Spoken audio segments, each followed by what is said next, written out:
My name is Melanie Walker, 29 years old, and I work as a security specialist in Boston. My father has always looked down on my career choice, treating it like some temporary job rather than the profession I love. Little did he know that incident I handled last week would end up on every news channel in the country. At my cousin Amanda's wedding, Dad was in rare form belittling my job to anyone who would listen. Before I tell you how my dad's champagne glass shattered on the floor when everyone saw me on TV, let me know where you're watching from and hit that subscribe button if you've ever had a family member underestimate you. I grew up in Brookline, a wealthy Boston suburb, where success was measured by degrees and job titles. Our house was the kind with a 3-car garage and a perfectly manicured lawn that no one was allowed to play on. My father, Richard Walker, built his reputation as one of Boston's most ruthless corporate attorneys, the kind who never lost a case and never came home before 8.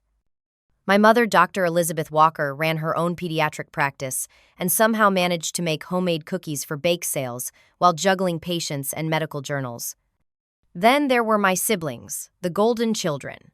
My brother Thomas is 5 years older, graduated top of his class from Harvard Medical School, and now performs cutting-edge cardiac surgeries at Massachusetts General Hospital. My sister Catherine, 3 years my senior, went the finance route, with an MBA from Wharton, and now works for Goldman Sachs in New York, making the kind of money that allows her to own a penthouse overlooking Central Park at 32. And then there was me, the puzzle piece that never quite fit. Even as a child, I was drawn to different things. While Catherine played with dolls and Thomas built model airplanes, I was setting up elaborate security systems for my treehouse using string bells and homemade alarm systems. I would spend hours watching detective shows and creating imaginary scenarios where I would protect important people from threats. My parents thought it was just a phase. It wasn't. High school came and went with decent but not spectacular grades. I was more interested in my role on the school safety patrol and the self-defense classes I took downtown than AP Calculus. Still, I managed to get into Boston University, where I dutifully began studying political science to prepare for law school, the path my father had mapped out for me since birth. The Walker legacy, he would say at family dinners, is built on excellence and prestige. We don't do average in this family. I tried. I really did. I switched majors 3 times: political science to business to criminal justice, searching for something that would both satisfy my interests and earn my father's approval. Nothing clicked until I took an elective course on national security, taught by a former FBI agent. For the first time, I felt that spark of passion, that sense of purpose I'd been searching for. When I told my parents I wanted to focus on security studies, my father laughed. Actually laughed. Security what, like a mall cop? We didn't pay for Boston University, so you could learn to tell teenagers not to skateboard in parking lots. I graduated with my criminal justice degree to lukewarm applause from my family. Then came the real breaking point. I was accepted to Boston College Law School, my father's alma mater, and lasted exactly 1 semester before I knew I was living someone else's dream. The day I told my parents I was dropping out of law school remains one of the worst memories of my life. We were sitting in their formal dining room, the one reserved for important announcements and holiday meals. "I'm leaving law school," I said after pushing my untouched salmon around my plate for 20 minutes. "I've been accepted to the Northeast Security Academy training program." The silence was deafening until my father's fork clattered against his plate. "You're throwing away your future to become a cop." His voice was eerily calm, which was always more frightening than when he yelled. "I didn't raise my daughter to check handbags at department stores." "Richard," my mother said softly, always the peacekeeper. "No, Elizabeth. I want to hear Melanie explain how she plans to support herself on minimum wage while her brother saves lives and her sister finances Fortune 500 companies." I tried to explain the complex world of private security, executive protection, and the career path I was envisioning, but he wouldn't hear it. By dessert, he had stopped speaking to me directly altogether. That was 5 years ago. Since then, I've completed advanced training in threat assessment, close protection operations, and crisis management. I worked my way up from entry-level security positions to specialized roles protecting executives and dignitaries. Last year, I was hired by International Diplomatic Security Services, IDSS, a prestigious firm that handles security for diplomatic events, international conferences, and high-risk political situations. 3 months ago, I was promoted to head of operations for the New England region, overseeing a team of 30 security professionals and managing protection details for events involving foreign diplomats, government officials, and corporate leaders. Not that my family would know any of this. To them, especially my father, I was still just playing pretended disappointment who couldn't hack it in the real professional world. Every family gathering became an exercise in deflection. "Melanie's still doing her security thing," my father would say dismissively, before quickly changing the subject to Thomas's latest surgical innovation or Catherine's recent business trip to Tokyo. I stopped trying to explain the complexity of my work or the responsibility I held. When asked directly, I gave vague answers about working in security management, which satisfied most people's curiosity. Inside, though, the constant dismissal hollowed out a space that filled with resentment and hurt. Part of me kept hoping that one day I'd do something impressive enough that even my father couldn't belittle it. That day seemed increasingly unlikely until last week changed everything. My cousin Amanda's wedding was the social event of the season, at least according to my mother, who called me 5 separate times to confirm I had appropriate attire for the occasion. The ceremony and reception were being held at the Lakeview Country Club, one of those exclusive places where membership costs more than a year's rent and the waiting list spans generations. I spent more time than I care to admit getting ready that morning. I selected a sleek navy blue dress that hit just below the knee, conservative enough for a family function but tailored perfectly to suggest sophistication. I wore my hair up in a polished chignon and added pearl earrings that had belonged to my grandmother. Looking in the mirror, I hoped I appeared successful and put together, the kind of woman who commanded respect. The illusion lasted precisely 12 minutes into the cocktail hour. I arrived early to help Amanda with any last-minute details, a habit from my security work where I always survey locations before events begin.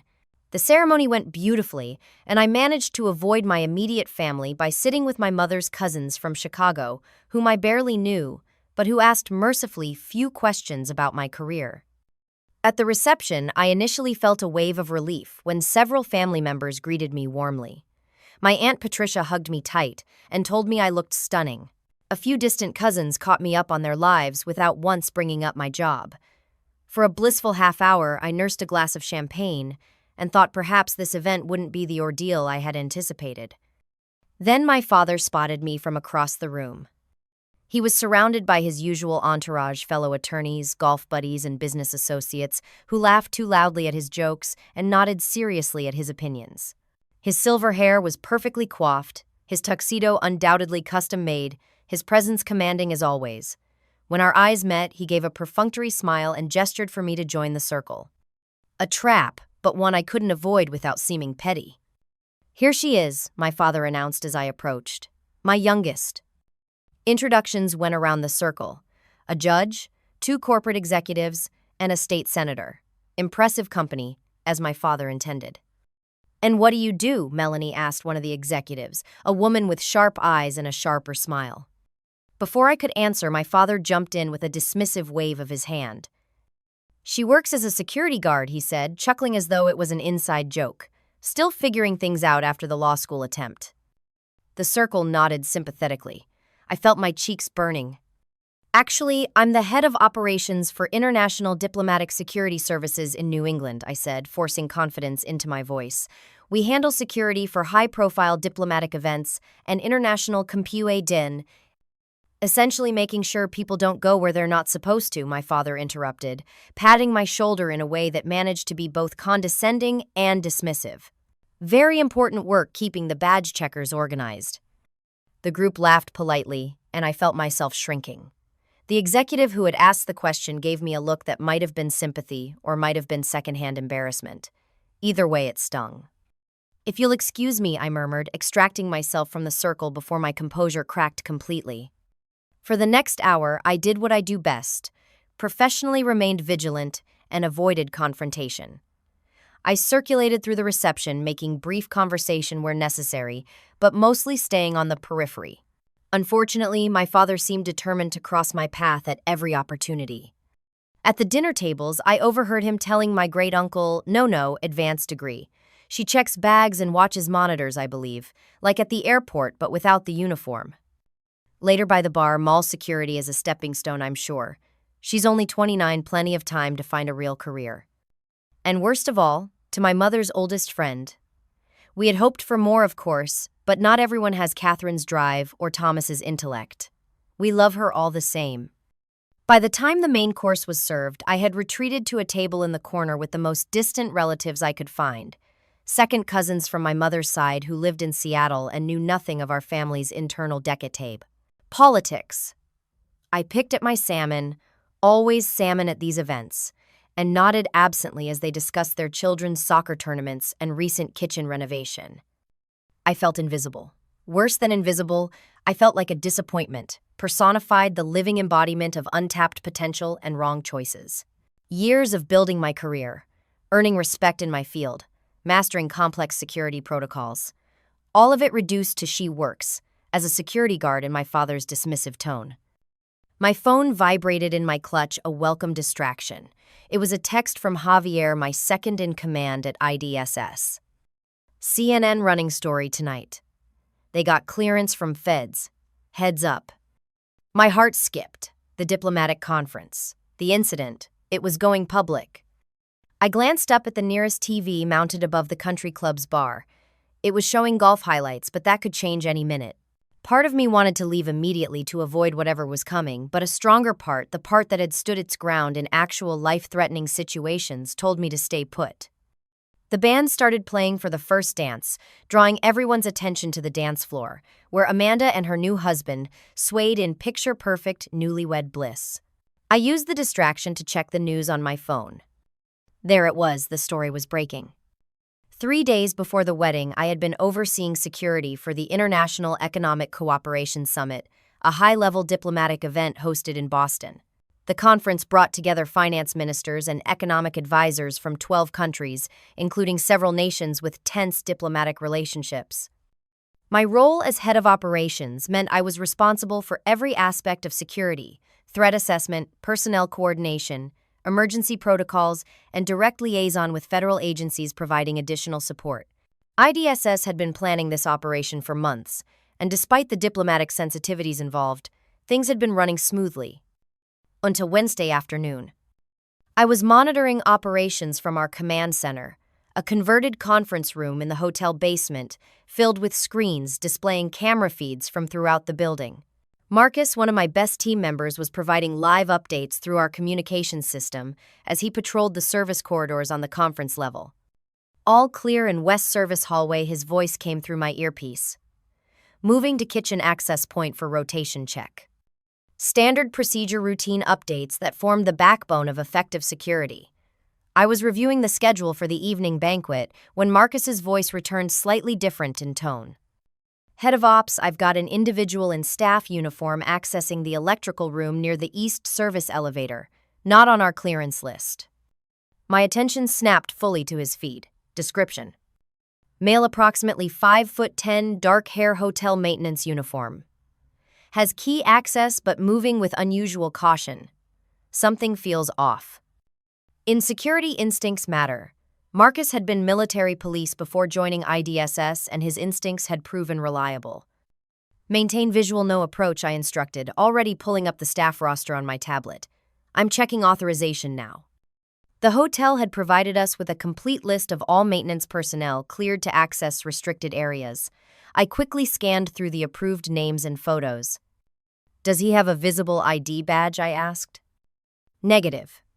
Badge is turned backward. Red flag number 1. I'm coming to your position, I said, standing and signaling to Javier to take over the command center. Maintain distance, do not engage. I moved through the hotel's back corridors with practiced efficiency, avoiding the public areas where diplomats and their staff were circulating. Within 2 minutes, I had reached Marcus's position at the end of a service hallway with a clear line of sight to the electrical room. The man was still inside, door slightly ajar. Even from this distance, I could see what had triggered Marcus's concern. The individual was moving with the deliberate care of someone trying not to be noticed, not the casual confidence of routine maintenance. Hotel confirms no scheduled electrical work during conference hours, Javier's voice came through my earpiece.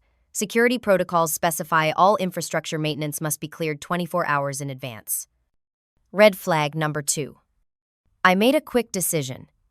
Engage hotel security for backup alert federal team but keep it contained. No visible response that could alarm conference attendees. Years of training had taught me that overreaction could be as dangerous as underreaction in sensitive diplomatic settings. A visible security incident could trigger international tension, especially among delegations already wary of each other. I approached the electrical room with Marcus following at a distance as backup. The man inside was hunched over an electrical panel, but instead of maintenance tools, he appeared to be attaching a small device to the wiring. "Excuse me," I said firmly from the doorway, deliberately placing myself between him and the exit. "I need to see your authorization for this area." He startled violently, nearly dropping the device in his hands. Up close, I could now see it wasn't any standard maintenance equipment. It had the distinct appearance of a signal interceptor, the kind used for sophisticated eavesdropping. "Just routine checks," he said, American accent flawless, but his eyes darting to the exits. "My supervisor sent me to verify the power load for the conference." "I'll need to see your ID and work order," I said, maintaining my position in the doorway. All maintenance was scheduled to be completed before conference hours. His hand drifted toward his jacket pocket, and years of threat assessment training sent my instincts screaming. I shifted my stance, subtly ready to respond if he pulled a weapon. Instead, he made a break for the door, trying to shove past me. Training kicked in automatically, a controlled takedown that neutralized the threat without excessive force. Marcus was there instantly as backup, and within seconds we had the man secured on the ground. Possible hostile action contained, I reported through my comms. Subject in custody, unidentified device located. Initiate Protocol Delta for possible surveillance equipment. What followed was a carefully orchestrated security response that most of the conference attendees never even noticed. The federal agents already on site quietly secured the area while the conference continued in the main halls. The device was confirmed to be a sophisticated listening system capable of intercepting secure communications between delegation members. More concerning was what we found when federal agents searched the man. Hotel keycards for the private suites of 3 different economic ministers and a flash drive containing what appeared to be pre-written market analysis, predicting economic shocks that would have followed any leaked confidential negotiations. The implications were clear. This wasn't just espionage, but potentially an attempt to manipulate global markets based on stolen diplomatic intelligence. The FBI quickly took custody of both the suspect and the evidence, whisking them away through service exits, while I ensured the conference continued without disruption. In the security debriefing that evening, the senior FBI agent pulled me aside. "The device was sophisticated government-grade tech," he said quietly. "This wasn't amateur hour. Your team's response prevented what could have been a significant international incident. The Secretary of State has been briefed." "Will this become public?" I asked already, thinking about the diplomatic sensitivities. "Classified for now, but given the players involved and the market implications, there's pressure to make a statement. If it does break, your company will be acknowledged for preventing it." "Good work, Walker." I had nodded and returned to managing the rest of the conference, which concluded without any additional incidents. By the time I prepared for my cousin's wedding, the whole situation had receded to the background of my professional concerns. Another complex security situation successfully handled with no one the wiser about how close things had come to going sideways. Sitting in the corner of my cousin's wedding reception, staring at the breaking news alert on my phone, I realized that was about to change. The wedding reception was in full swing by 9:30. The first dances had concluded, dinner plates had been cleared, and the open bar was doing brisk business. I remained at my corner table, nursing a glass of wine and checking news updates on my phone. The story was everywhere now: CNN, Fox, MSNBC, each outlet framing it slightly differently, but all focusing on the same core facts: a thwarted espionage attempt at a diplomatic conference in Boston with potential ramifications for global markets. I was scanning through the third article when movement near the bar caught my attention. The TVs mounted above the bar had switched from golf highlights to breaking news. I couldn't hear the audio over the band, but the chyron at the bottom of the screen made my stomach tighten. Security team thwarts international espionage attempt at Boston conference. A few wedding guests had drifted toward the bar, drinks in hand, casual interest on their faces as they glanced up at the screens. I considered making a quiet exit before anyone connected me to the story, but before I could move, the broadcast switched to footage of the hotel exterior. And then there I was. The footage showed me escorting federal agents through the hotel's side entrance, my face clearly visible as I gave directions and coordinated the secure transport of the suspect. My professional expression focused authoritative completely, in command of the complex situation. A distant cousin I barely knew standing directly beneath the nearest TV did a comical double-take between the screen and me sitting in the corner. His eyes widened to saucers. "Holy shit, that's Melanie on the news," he shouted loud enough to cut through the band's music. The reaction rippled through the reception like a wave. Heads turned first to the TVs, then swiveled in unison to find me. The band, sensing the shift in attention, brought their song to an awkward early conclusion, leaving a sudden silence filled only by the voice of the news anchor, now audible throughout the room. Security operation led by Melanie Walker, head of regional operations for International Diplomatic Security Services, who identified the threat and coordinated the response that federal officials say prevented what could have been a major breach of diplomatic communications. Someone turned up the volume as the broadcast cut to a statement from a Justice Department spokesperson. The quick action and professional expertise of the security team under Miss Walker's leadership prevented sensitive economic negotiations from being compromised. Their work exemplifies the critical partnership between private security professionals and federal agencies in protecting national interests. The camera returned to footage of me directing a tactical team with calm authority, pointing out access routes on a tablet while suited federal agents nodded seriously at my instructions. I remained frozen in my seat, acutely aware that every eye in the room was now fixed on me. Across the reception, standing with his usual circle of important friends, my father had gone completely pale. The champagne glass in his hand slipped through his fingers as if in slow motion, shattering against the polished floor with a crash that echoed through the silent room. The sound seemed to break the spell. Suddenly, everyone was moving at once, relatives rushing toward my table, voices overlapping in excitement, questions coming from all directions. "Is that really you? Were you in danger? Did you catch a spy? Why didn't you tell us?" Before I could respond to any of them, another voice cut through the chaos, the bride herself. "Everyone, give her some space," Amanda called out, somehow managing to sound authoritative even in her wedding gown. The crowd reluctantly parted as she made her way to my table. "Mel, oh my God, you're a hero." She pulled me into a hug while I was still struggling to find words.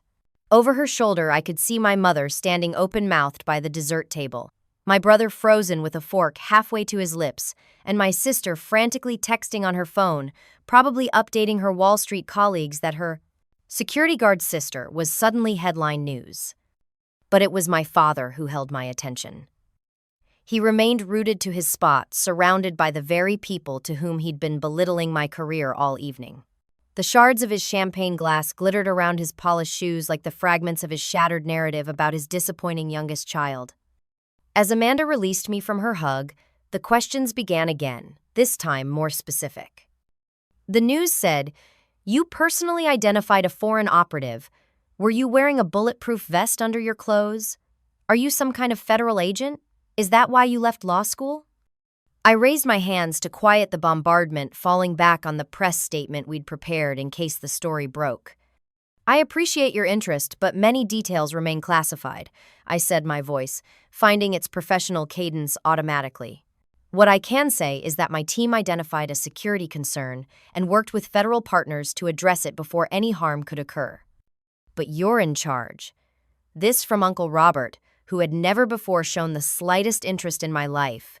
"You run the whole operation." Before I could answer, the news broadcast helpfully filled in the gaps, the anchor's voice carrying across the now silent reception.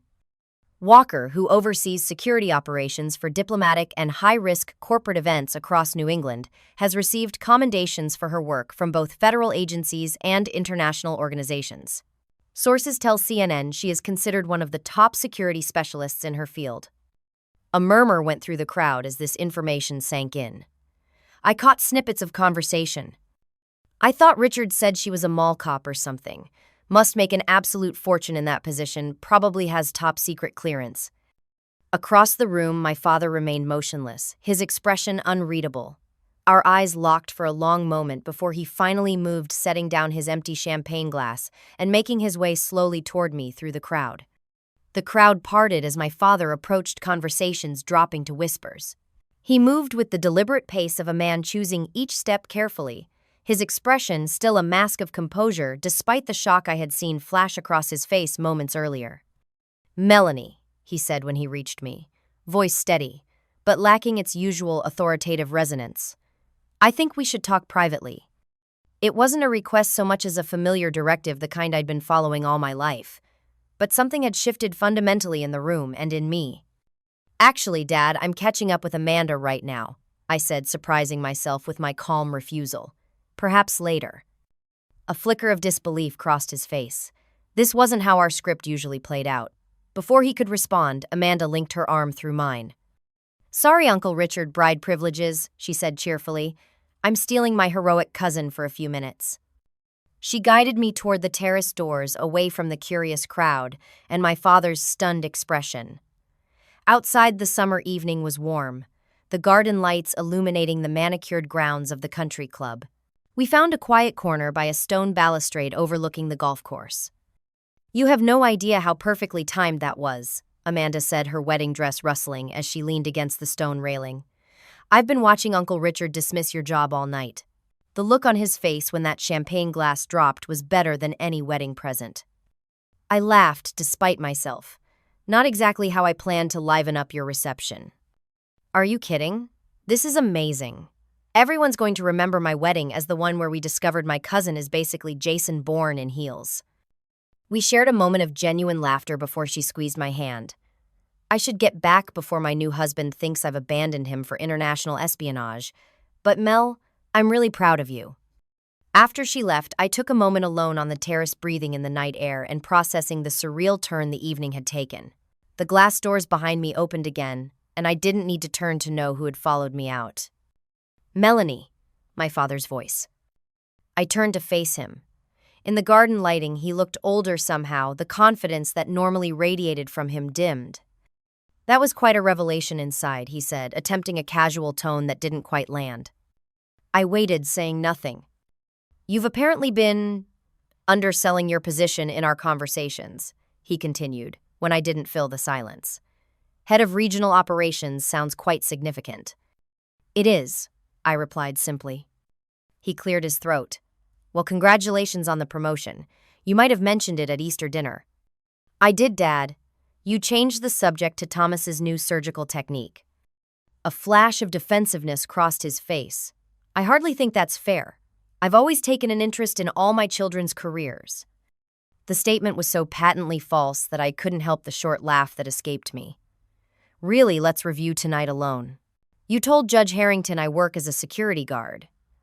You told the Williamsons I'm still figuring things out after the law school attempt. You compared my job to checking bags at department stores. I may have simplified somewhat for brevity. No, Dad. You deliberately misrepresented my career because you're embarrassed by it, because it doesn't fit your narrow definition of success." He stiffened. "That's not true. I simply worry about your future. Security work doesn't have the stability or prestige of... I run a 30-person team responsible for protecting diplomats and preventing international incidents." I interrupted, my voice steady but intense. "I coordinate with federal agencies and foreign security services. I have credentials most of your lawyer friends couldn't get with all their degrees and connections." "Melanie, I make more money than most first-year law partners at your firm. I have a level of responsibility that actually matters in the real world. And I'm good at what I do, exceptionally good, as you just saw on national television." The words poured out of me, years of pent-up frustration finally finding release. My father's expression cycled through shocked defensiveness and something close to embarrassment. If I had known the extent... "You never asked," I cut in. "Not once in 5 years have you asked a single substantive question about my work.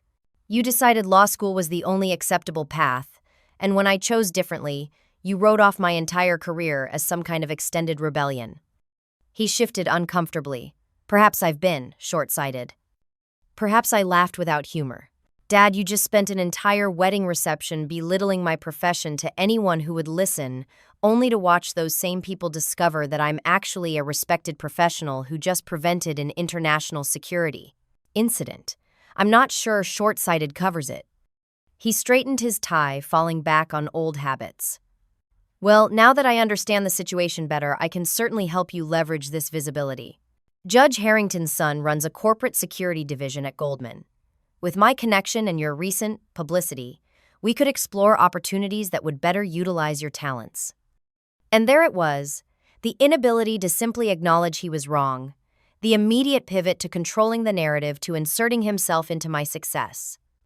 No, I said firmly. No. He looked genuinely confused. No, I don't want your connections or your networking or your approval. My career is exactly where I want it to be. I built it myself without your help, and despite your constant undermining. I'm trying to be supportive now, Melanie. No, you're trying to co-opt my success and make it something you can understand and control. But it's too late. I don't need your validation anymore. His face flushed. That's hardly fair after all we've done for you. I held up my hand, stopping him mid-sentence. For perhaps the first time in my life, he actually fell silent when I signaled. I'm going back inside, I said calmly. People are asking me about my work, and for once I'm going to answer honestly and completely without worrying about whether it meets your standards of success. I turned and walked away, leaving him standing alone on the terrace. As I pulled open the glass doors, I heard him call after me. Melanie, we're not finished discussing this. I glanced back over my shoulder. Yes, Dad, we are, at least for tonight. I returned to the reception with a confidence I'd never felt before in a family setting. The news broadcast had moved on to other stories, but the impact remained. People approached me differently now, with curiosity, respect, even a hint of awe. My Uncle James, who worked in government contracting, engaged me in a detailed conversation about security protocols for international events. My mother's college friend, a retired judge, asked thoughtful questions about coordination between private security and federal agencies. Even my siblings' attitudes had shifted noticeably. Catherine cornered me by the dessert table, suddenly interested in introducing me to her finance colleagues. They handle international accounts that require serious security, she explained her tone, suggesting she was doing me a favor by making connections.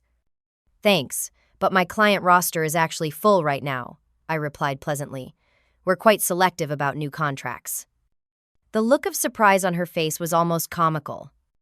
Most surprising was Amanda and her new husband approaching me with genuine questions about security for their honeymoon plans in Europe. We're visiting some major cities, and after seeing what you do, we realized we should probably be more careful about our travel arrangements, Amanda explained. For the first time at a family gathering, I was being seen and heard as the professional I actually was. The vindication was sweeter than the wedding cake sitting largely untouched on the dessert table. My father eventually returned from the terrace and rejoined his circle, but I noticed his usual commanding presence seemed diminished. When people mentioned my name or glanced my way, he nodded stiffly but offered no commentary. For once, he had no narrative to control. As the evening wound down, I found myself surprisingly energized despite the emotional roller coaster. Years of diminishment had been countered in one dramatic moment of public validation. It wasn't how I would have chosen for it to happen, but I couldn't deny the satisfaction of finally being seen for who I truly was, not just by others, but perhaps more importantly by myself. The days following the wedding brought a whirlwind of attention I hadn't anticipated. By Sunday morning, my phone was buzzing constantly with notifications, media requests, LinkedIn connection invitations from security professionals around the country, and an unexpected number of messages from family members who had suddenly discovered my existence. Monday brought a formal commendation from the Department of Justice, delivered by the same FBI agent who had worked with us on the incident.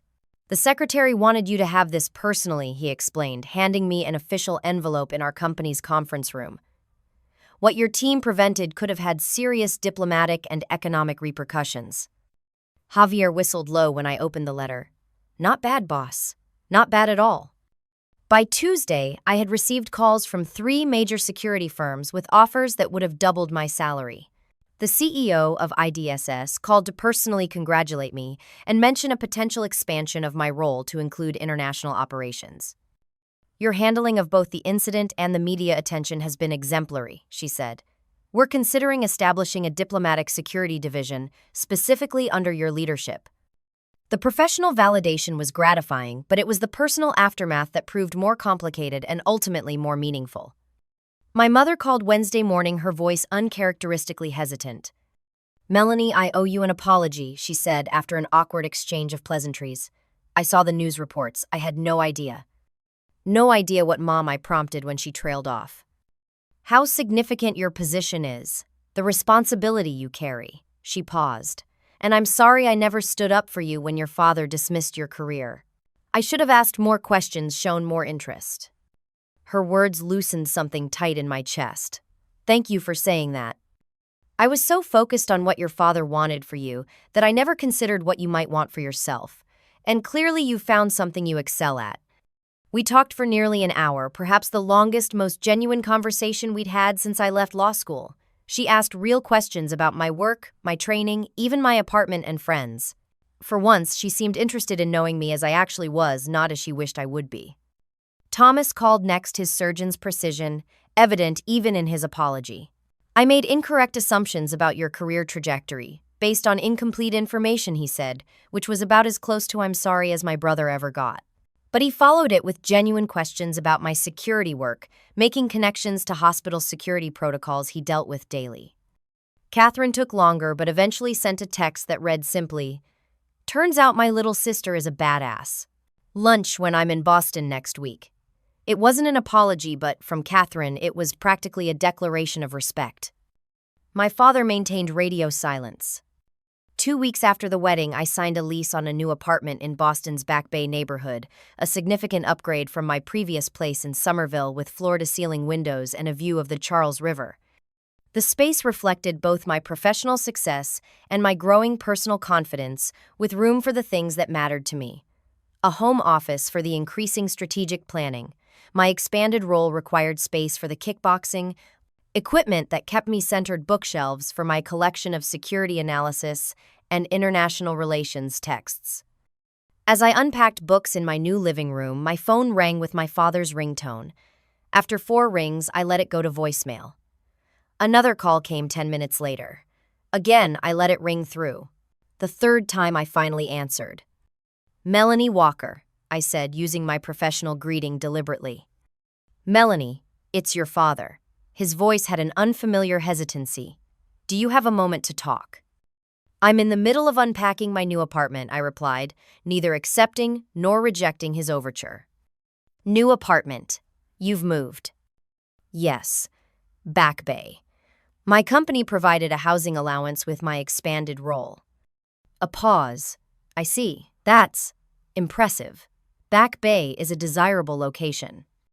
The awkward small talk was so unlike him that I almost felt sorry for him. Almost. "Was there something specific you needed, Dad?"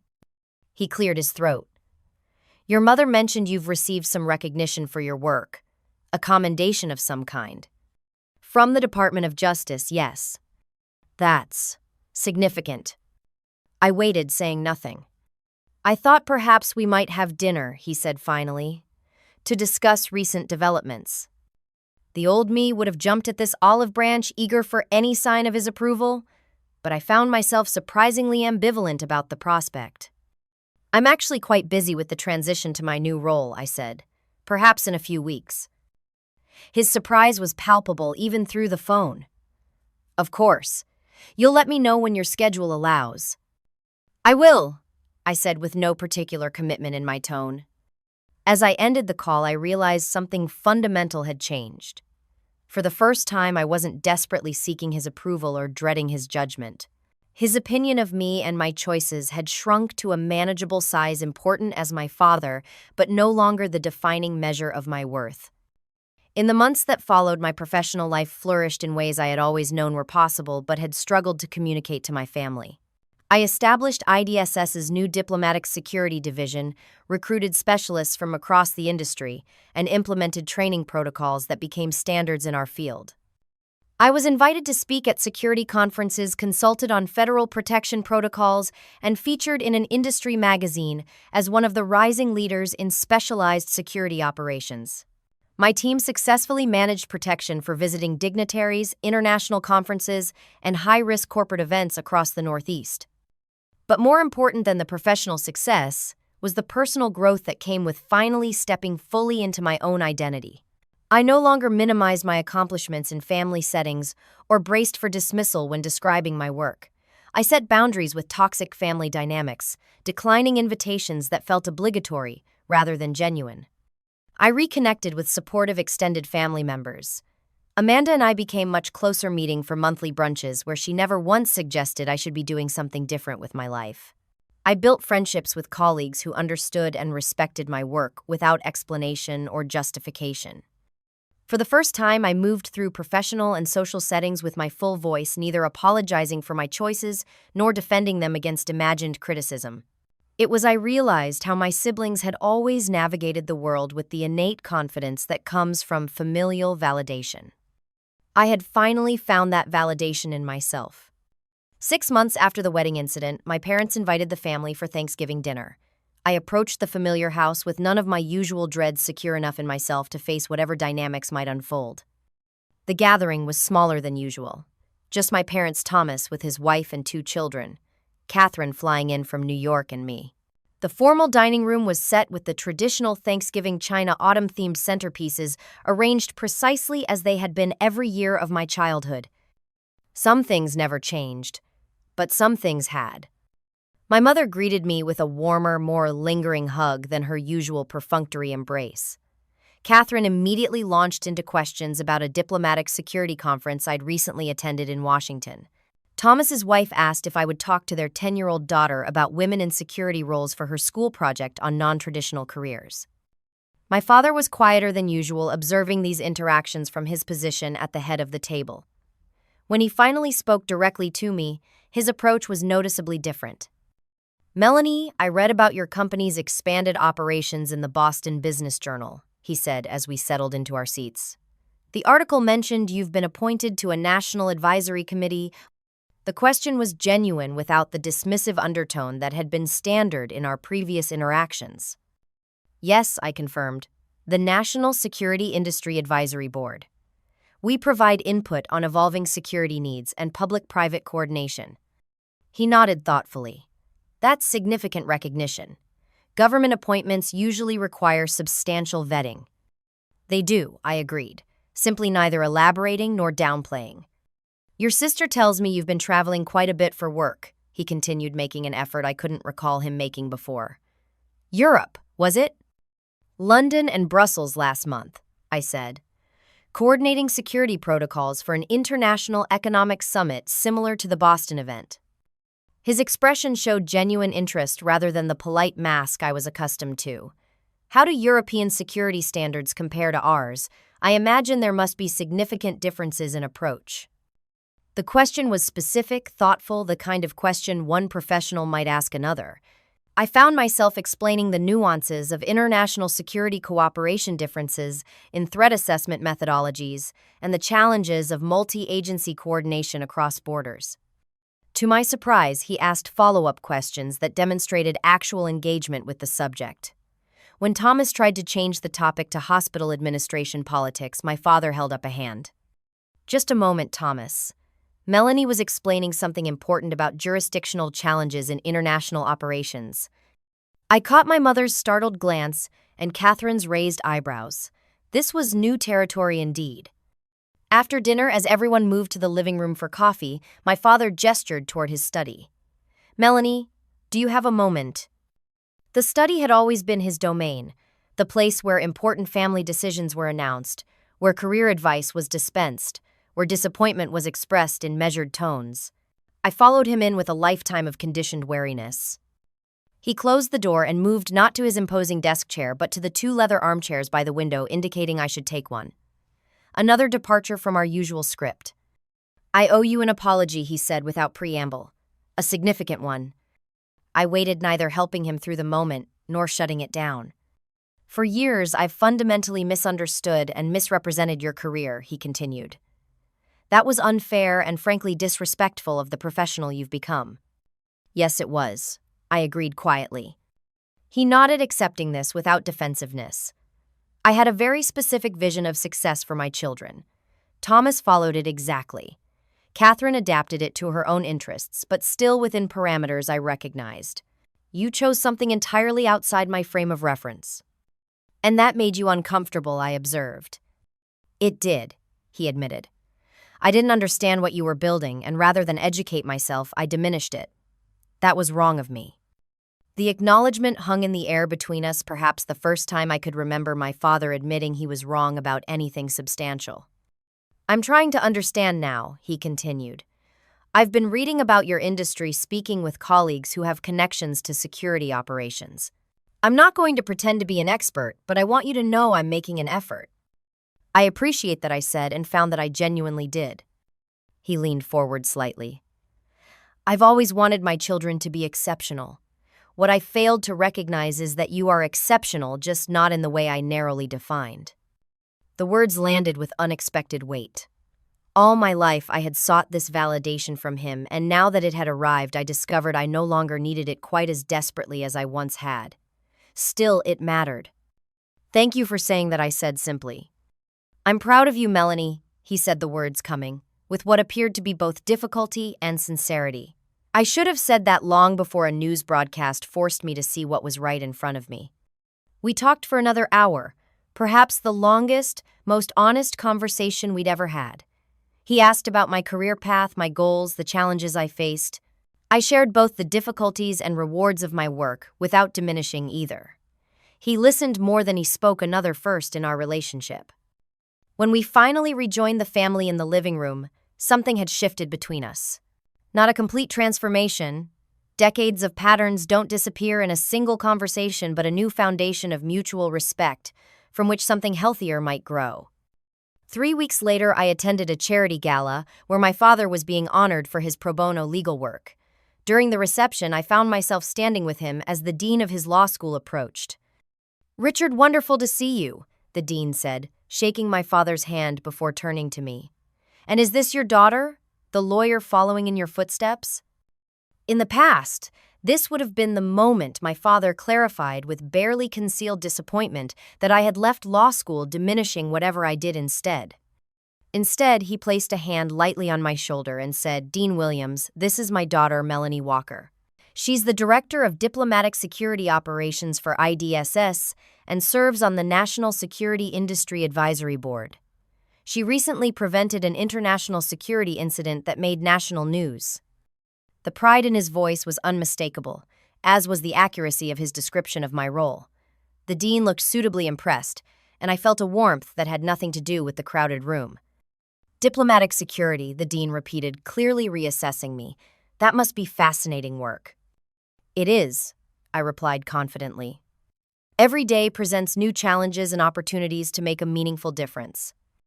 As the conversation continued, I realized I had finally achieved something I'd been seeking my entire adult life.